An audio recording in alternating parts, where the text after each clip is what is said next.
Romanos 5, de 1 a 11. Nós vamos ler aí Romanos. A carta de Paulo aos Romanos, tudo é especial na Bíblia, mas ela tem algo de especial.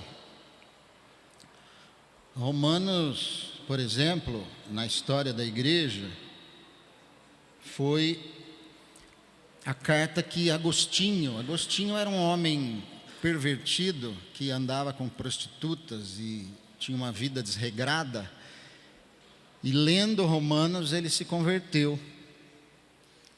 Quando ele leu sobre a graça de Deus, né, e que somos pecadores e que Deus nos ama, Agostinho se converteu e se tornou quem você já conhece, o conhecido Santo Agostinho, né?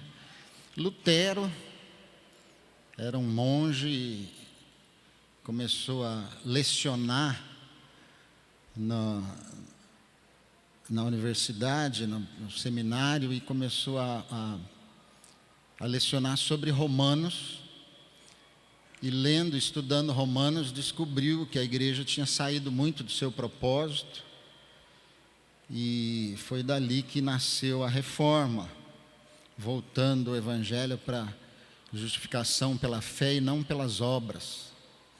E assim vários outros homens conhecidos, John Wesley, pessoas que foram avivalistas, foram muito influenciados pelo livro de Romanos, pela carta aos Romanos.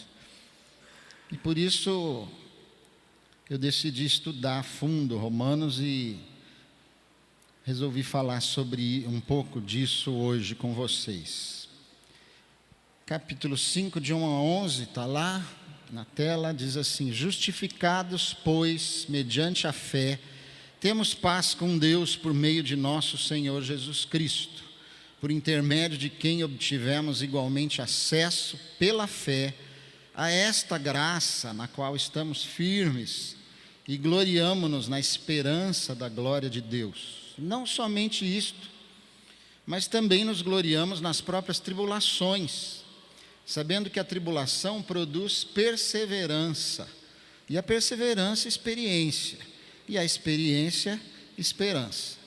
Ora, a esperança não confunde, porque o amor de Deus é derramado em nosso coração pelo Espírito Santo que nos foi outorgado.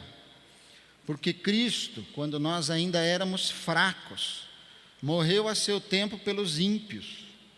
Dificilmente alguém morreria por um justo, pois poderá ser que pelo bom alguém se anime a morrer.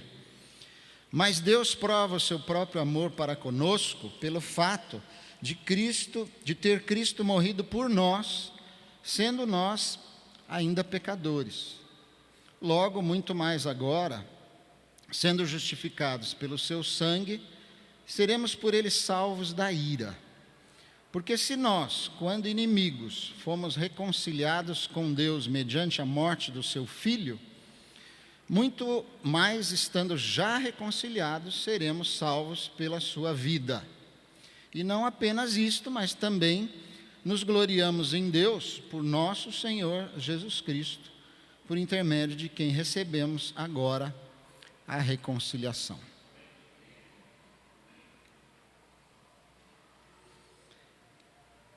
Paulo começa esse capítulo dizendo: justificados, pois. Porque antes, nos capítulos anteriores, ele falou a respeito do fato de todos sermos pecadores. Os judeus são pecadores, os gentios são pecadores, e todos são pecadores. Não há justo. Não há justo, nenhum justo no mundo, nem nunca houve. Uma afirmação tremenda. E eu começaria fazendo a seguinte pergunta: quem é justo? O que é ser justo? Você é justo? Você se considera justo? Nós temos a ideia, quando falamos em ser justo ou justiça, daquilo que, como por exemplo, alguém que faz algo errado e precisa ser justiçado, né, para não ficar impune. essa justiça que nós percebemos quando falamos sobre justiça. Mas essa justiça aqui, ela é muito mais abrangente, porque ela quer dizer, na Bíblia, justo e a justiça são as coisas corretas, certas, dignas, boas. O justo é aquele que faz tudo certo, que está sempre correto, que jamais erra. O justo é aquele que faz o bem, sempre. Então eu pergunto, mais uma vez, você se considera justo? Nesse auditório tem algum justo? Houve algum justo na história? Não houve. Paulo diz em Romanos, no capítulo 3, ele cita vários salmos que dizem o seguinte: não há um justo sequer. Acho que eu pus ali. Não há quem busque a Deus. Não há quem faça o bem. Não há nenhum sequer.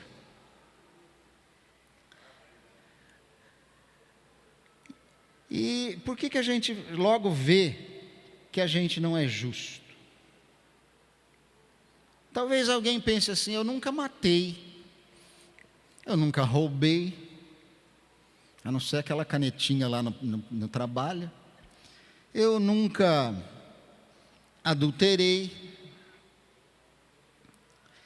E a coisa fica complicada, porque Jesus, no seu Sermão do Monte, ele amplia muito essa lei, porque ele diz: se você já odiou alguém no seu coração, ou desejou o mal para alguém, você já o assassinou no seu coração. Se você olhou alguma vez com um olhar impuro para uma mulher, você já no seu coração adulterou com ela. Então a coisa ficou complicada. E eu continuo. Quem aqui não é invejoso? Nunca invejou ninguém? Quem nunca teve ciúme? Quem nunca ofendeu alguém? Quem nunca xingou na hora da raiva? Quem nunca blasfemou no trânsito? Quem nunca mentiu? Quem nunca julgou alguém e criticou o irmão? Quem nunca ficou emburrado, vingando-se de alguém que lhe fez mal? Quem nunca fez careta? Quem nunca mostrou a língua? Quem nunca levou vantagem em alguma situação sobre o outro? Irmãos, chegamos à triste conclusão: não somos justos. Não somos justos, mas existe uma boa notícia. Vocês disseram que não houve nenhum justo, mas houve um. Houve um justo, Jesus Cristo. Jesus Cristo, o justo. Ele sim, ele não se considerou superior, sendo Deus, e se humilhou, desceu da sua glória, se rebaixou, se tornou em figura humana, se limitou, veio habitar entre todos os injustos, fez o bem sempre, curou os enfermos, libertou os cativos, veio como servo e não para ser servido. E lá na cruz, diante dos seus algozes que o judiaram, que cuspiram nele, que zombaram dele e que estavam o matando, ele simplesmente pediu ao Pai que os perdoasse. Jesus, o único justo. E a nossa passagem então começou dizendo: justificados, pois, mediante a fé. O que é isso?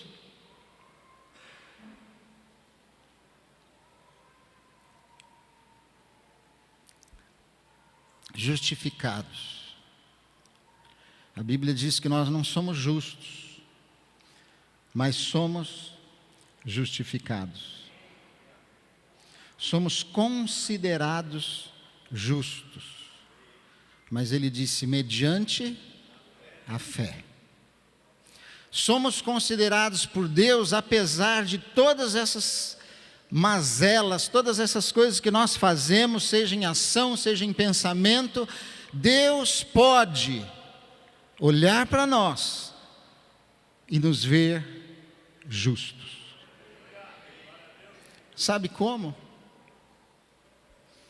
Deus, na sua eterna sabedoria, sendo justo e nos amando sobre todas as coisas, bolou um plano para nos considerar justos. Tomou Jesus, o único justo, e o castigo que estava sobre aqueles que pecaram, que se tornaram injustos quando se afastaram de Deus, quando resolveram fazer as coisas contrárias à vontade de Deus, e se tornaram assim inimigos de Deus, afastando-se dele, Deus decidiu,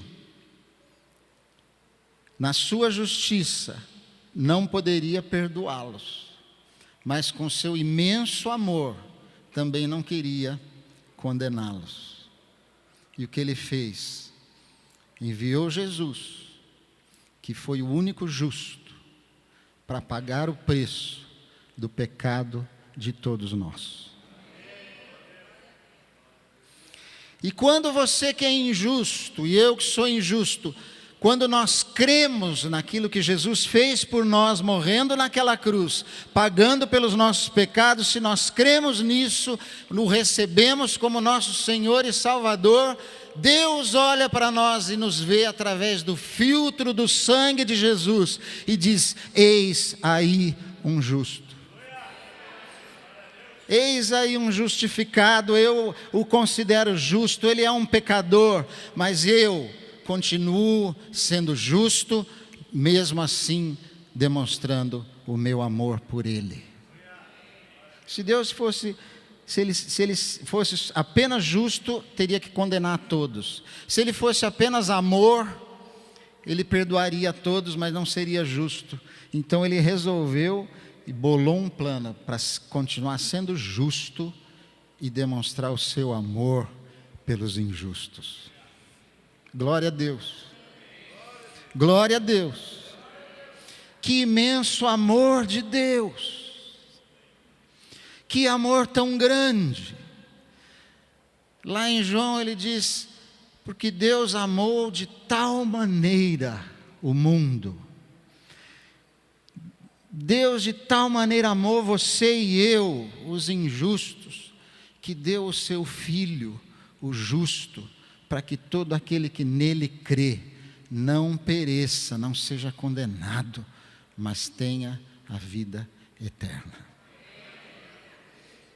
Justificados, pois, mediante a fé, começa Paulo, e agora ele vai dizer, já que fomos justificados, já que estamos sendo considerados justos pela fé, a fé naquilo que Jesus fez por nós, recebemos agora várias bênçãos, resultados de sermos justificados por Deus mediante a nossa fé. E um deles, o primeiro deles, temos paz com Deus. Temos paz com Deus.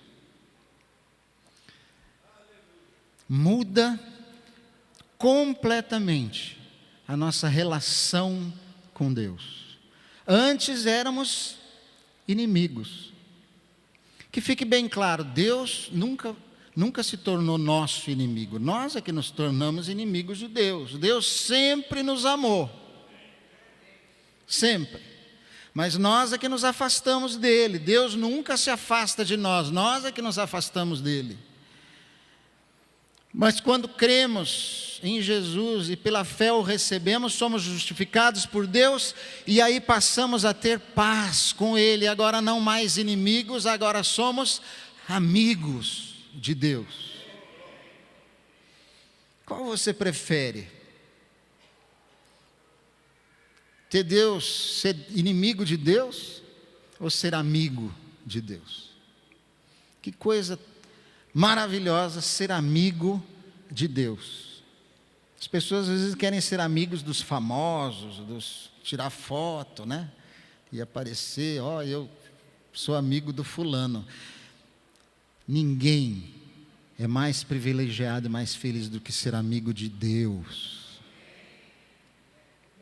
Paz com Deus.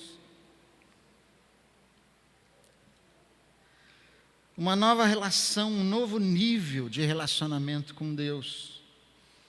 E quando nós passamos a ter paz com Deus, passamos a ter paz também com o próximo. Quando Adão se afastou de Deus no Éden e desobedeceu a Deus e foi expulso da presença de Deus, logo o que aconteceu é que virou uma bagunça a sua família. Longe de Deus, a primeira consequência foi que Caim matou Abel, os dois irmãos. O relacionamento completamente quebrado, guerra, conflito, problemas. Para termos paz com os nossos irmãos, para termos paz na nossa família, precisamos ter paz com Deus. E essa paz vem quando cremos e recebemos a Jesus e somos justificados. E ele diz assim que nós tivemos acesso à graça. Essa paz com Deus é que a gente entra, a gente geralmente pensa em graça como uma bênção, né? Diz, eu recebi uma graça, uma bênção. Não, aqui é muito mais amplo. Nós tivemos acesso à graça, ou seja, nós entramos numa esfera, num lugar de graça, da graça de Deus. Nós tivemos acesso à presença e ao benefício de estarmos juntos a Deus. Quando Jesus entregou o seu Espírito e morreu lá naquela cruz, uma das coisas que aconteceu é que aquele véu do templo se rasgou de alto a baixo, abrindo acesso ao Santo dos Santos, onde estava a Arca da Aliança, que representava a presença de Deus. Antes ninguém podia entrar ali, aquele véu impedia. Se entrasse, morria na hora, era fulminado, porque o pecador entrar na presença do Santo dos Santos, de Deus, o Santíssimo. Mas quando Jesus morreu, aquele véu de cima a baixo se rasgou e abriu acesso à presença de Deus, à esfera da sua graça, ao trono de graça que diz lá em Hebreus. Agora você, no momento em que quiser, no momento de aflição, no momento em que houver alguma necessidade na sua vida, você imediatamente tem acesso ao trono de Deus. Sem nenhuma burocracia, sem nenhum impedimento, sem ninguém te barrar na porta, você está na presença de Deus.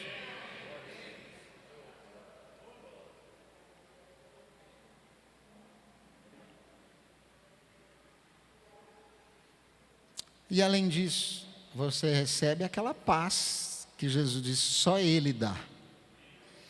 A paz que excede todo entendimento. Aquela paz que não tem lógica, o mundo está pegando fogo ao seu redor e você está em paz. Me lembrei de está aqui, mas me lembrei de uma ilustração que o Mitian conta, de que fizeram um concurso de pintores renomados e talentosos, um concurso para pintarem um quadro que representasse a paz.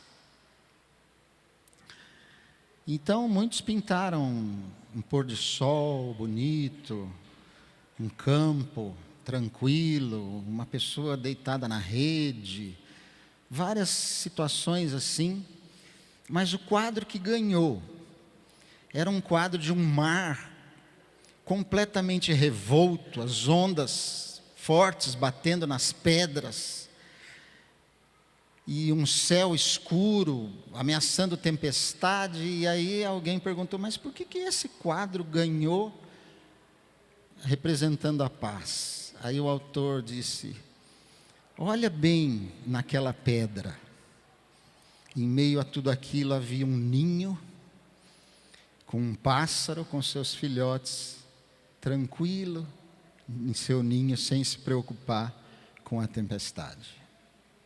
Paz que excede todo entendimento. E isso nos leva à segunda bênção. Nos gloriamos nas tribulações. Quando somos justificados pela fé, quando cremos em Jesus, naquilo que Ele fez por nós, não muda apenas a nossa relação, o nosso relacionamento com Deus e com o próximo, mas muda muito a nossa visão da vida. A nossa visão dos problemas, das dificuldades que passamos. Jesus nunca prometeu que não teríamos problemas nesse mundo. Nunca. Pelo contrário, Ele disse, no mundo tereis aflições.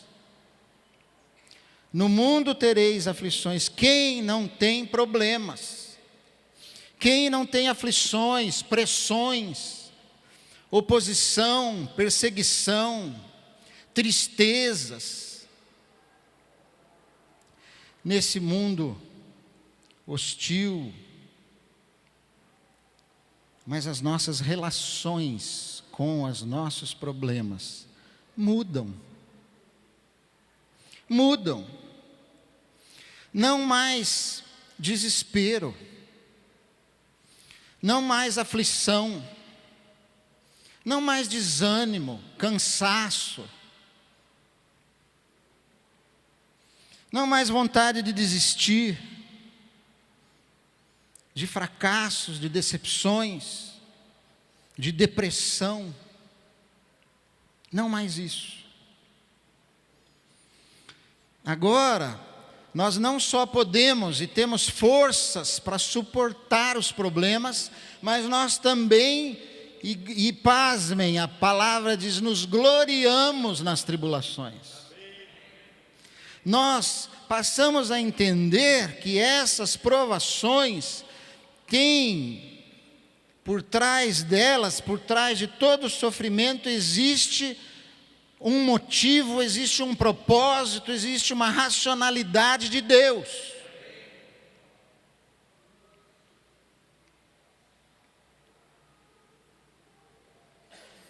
Passamos a entender, quando Paulo diz ainda em Romanos, mas lá no capítulo 8, que todas as coisas, todas, cooperam para o bem daqueles que amam a Deus.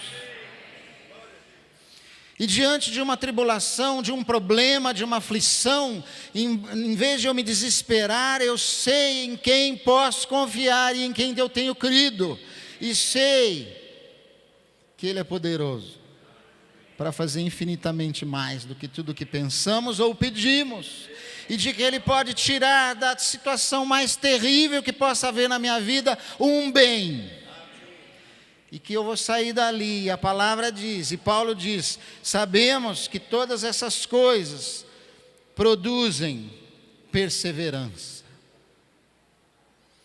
produzem força, amadurecimento, experiência.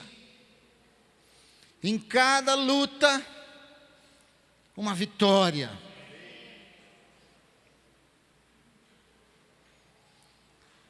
Experiência.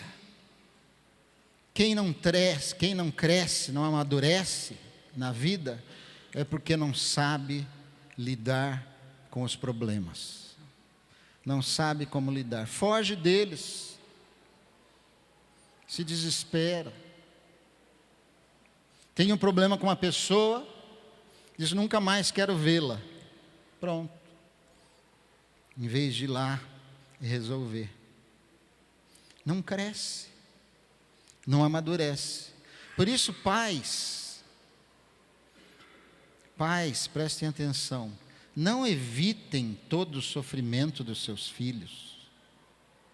A gente não quer que eles caiam, claro, não vai empurrar ele para ele cair, né? Também não precisa fazer isso. Mas, às vezes a gente protege de uma tal forma que nossos filhos não aprendem que no mundo eles vão ter fracassos, eles vão ter sofrimentos, eles vão ter derrotas, e aí eles não vão saber agir, nem lidar com isso.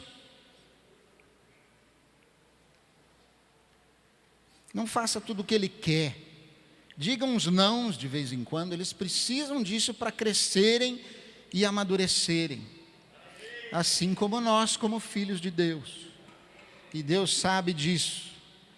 E as provações produzem então perseverança, experiência e esperança. Esperança é a confiança de que Deus vai levar a bom termo aquela situação. Terceira bênção, e a que eu mais gosto. Eu gosto dessa expressão. O amor de Deus é derramado em nossos corações. O amor de Deus. Eu já disse que Deus nos ama. E Deus nos ama incondicionalmente. Deus nos ama sempre, sempre nos amou. E o seu amor é imenso. É imensurável. Não é? Tem uma passagem que diz que a gente vai acabar compreendendo a altura, a profundidade, a largura, a extensão do amor de Deus. O amor de Deus nunca acaba, o amor ágape. Ele nos ama incondicionalmente, seja lá o que eu faça. E aliás, hoje é o dia das mães, as mães são talvez o maior exemplo, claro que mais limitado, do amor de Deus por nós, um amor incondicional. Ama o filho por mais tranqueira que ele seja. Como é bom ter mãe. A minha às vezes dava uns beliscões. E às vezes umas chineladas também. Eu apanhei bem mais que o Bilão, porque o Bilão ele tem um dom de enganar, de fazer com que a culpa caia no outro mais novo. Um dia ainda vou perdoar tudo isso. Eu tinha que falar dele, porque ele falou de mim a semana passada, né? Gente, o amor de Deus não é respingado em você. Ele não põe com conta-gotas. Diz aí a passagem, Ele derramou o amor dele em você, no seu coração, é abundância. Ele te deu um banho de amor. Ele te afogou no seu amor. Louvado seja Deus, com esse tão grande amor. O amor de Deus reside na combinação de 3 fatores. Quando Cristo morreu por nós, Deus estava fazendo 3 coisas. Primeiro, Ele estava entregando-se a si mesmo por nós.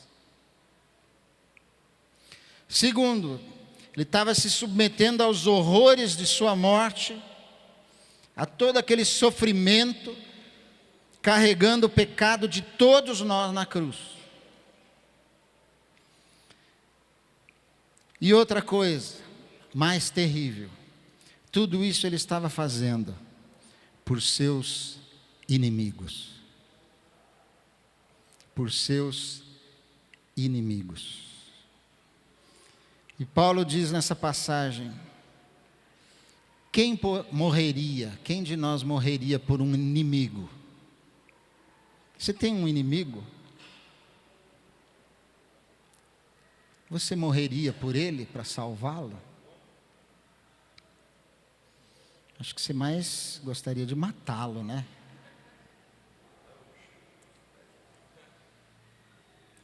Mas Deus prova o seu amor por nós, pelo fato de Cristo ter morrido por nós, sendo nós ainda pecadores. Deus prova seu próprio amor para conosco pelo fato de Cristo ter morrido por nós, sendo nós ainda pecadores. Nós éramos seus inimigos e Deus morreu por nós. Cristo morreu por nós, por mim e por você. Que grande amor. Por um bom, talvez alguém até pudesse se apresentar para morrer no seu lugar, mas por um inimigo, por alguém que faz só aquilo que te desagrada, por alguém que te desobedece, por alguém que não te leva em consideração, por alguém que te ignora. Cristo fez isso por cada um de nós. Quando nós éramos, e Paulo usa 4 expressões, nós éramos fracos, nós éramos inimigos, nós éramos ímpios e nós éramos pecadores. E Cristo morreu por nós. 4º benefício e último. Seremos salvos por meio de Cristo. Seremos salvos por meio de Cristo. Está aí no versículo 9 e 10. Deixa eu ler lá, não está aí, mas diz assim: logo, muito mais agora, sendo justificados pelo seu sangue, seremos por ele salvos da ira. Salvos da ira de Deus. Porque se nós, quando inimigos, fomos reconciliados com Deus mediante a morte do seu Filho, muito mais, estando já reconciliados, seremos salvos pela sua vida. Imagine, irmão, se quando nós éramos inimigos, Cristo se deu e morreu por nós, imagina agora que nós nos tornamos seus amigos. O que é que Ele não fará por nós? Ele vai fazer o seguinte: Ele vai nos levar firmes até o final, e aí seremos livres daquele dia do julgamento, em que Deus vai trazer à tona todos os pecados, e vai condenar aqueles que não creram no justo, procuraram ser justos por si mesmos, ou continuaram sendo injustos, porque não criam. Eles serão condenados, mas você que creu e foi justificado, Deus vai olhar e vai ver: esse aqui tem um carimbo, é o carimbo do Espírito Santo. Esse está livre da ira e vai viver eternamente na presença de Deus. Isso é o que nós conhecemos pelo paraíso. Eu não sei como vai ser lá, mas vai ser bom. Não se preocupe, não vai ser chato. Quando eu era criança, eu achava que o céu era chato, porque a gente ia ficar sentado numa nuvem tocando harpa. E nas novelas e nos filmes, o céu é um campo verde que as pessoas ficam andando de branco para lá e para cá. Que coisa mais chata. Não. Pensa na melhor coisa que você possa pensar. O céu é muito, milhões de vezes melhor. Jamais olhos viram, jamais ouvidos ouviram, jamais penetrou no coração humano o que Deus tem preparado para aqueles que o amam. Glória a Deus. Nos gloriamos então agora em Deus. Reconhecemos o que Ele fez por nós e confiamos na sua justiça, a justiça feita através da fé em Jesus Cristo, não através do que nós fazemos. E terminando, concluindo, que grande amor Deus demonstrou por nós. Que grande amor. Mas muitos simplesmente o ignoram. E assim nunca o conhecem. Deixam de conhecer o amor de Deus. Estão tão distraídos com essa vida, tão distraídos em ganhar dinheiro, em comprar coisas, em fazer sucesso, ignoram o amor de Deus. Outros ouvem falar, mas não creem. Acham tudo uma historiazinha que alguém inventou para agradar os fracos. Acreditam em muitas coisas, coisas até mais difíceis de acreditar, mas não acreditam na verdade. Outros ainda até acreditam, mas rejeitam, não querem. Preferem se apegar às suas tradições, à sua religiosidade, aos seus costumes religiosos, confiar em rituais vazios, confiar em simpatias, em promessas, em doutrinas, obedecer regras para merecerem o favor de Deus.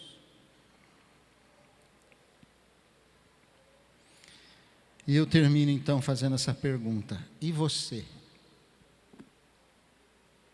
E você? Em que grupo você está?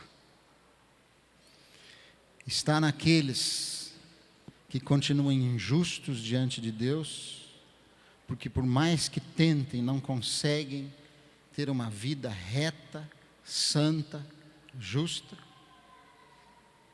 e continuam assim, como inimigos dele, caminhando para a perdição e para a morte eterna? Ou você crê no justo, que veio, morreu no seu lugar, derramou seu sangue, e pagou pelos seus pecados, recebeu isso na sua vida, e agora, mesmo sendo pecador ainda, Deus o vê como santo, perfeito, inculpável, irrepreensível, justificado pela fé em Cristo Jesus. Que ninguém saia daqui sem tomar essa decisão, ao lado de Jesus. Amém? Senhor, que essa palavra penetre o nosso coração, que nós possamos entendê-la, que o Teu Espírito Santo possa gravá-la na nossa mente, na nossa alma, e que nós possamos, ó Deus, assim, tendo fé em Cristo Jesus, naquilo que Ele fez por nós, sermos justificados, considerados justos por causa do que Jesus fez por nós. Amém? tvcmc.com.br é o nosso canal para compartilhar o Evangelho do Reino de Deus e o senhorio de Jesus Cristo.